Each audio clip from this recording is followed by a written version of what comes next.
మీరు ఎన్జిఓస్ యూనియన్లు మా కులస్తే ఉండాలి, లేదంటే మాకు వెనకాల తిరిగేటువంటి నాయకులే, ప్రభుత్వం వెనకాల తిరిగేటువంటి నాయకులే ఏపీ ఎన్జిఓ అధ్యక్షులుగా ఉండాలన్నది కూడా కరెక్ట్ ఏం కాదు. ఏ పార్టీ వచ్చినా సరే, మేమేదో పార్టీ పరంగా మాట్లాడుతున్నాం కాదు, మాకు ఈ పార్టీలతో సంబంధం లేదు.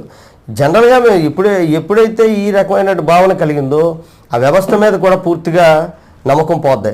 అందువల్ల ఈ వీడియో నేనెందుకు పోస్ట్ చేస్తున్నానంటే, ఏదో రకంగా వీడియోలు ప్రభుత్వం దృష్టికి కానీ లేదా ఆ వ్యవస్థ ఏసీబీ లాంటి వ్యవస్థలో దృష్టికి కానీ వెళ్తే తప్పుడు దాడులు మేము చెయ్యమని చెప్పండి. గవర్నమెంటు చెప్పినప్పటికీ కూడా తప్పుడు దాడులు అనేవి జరగవు, జెన్యున్గా అయితే మీరు అరెస్ట్ చేయండి, చర్యలు తీసుకోండి, తప్పులేదు అని చెప్పడం కోసం ధైర్యంగా చెప్పండి.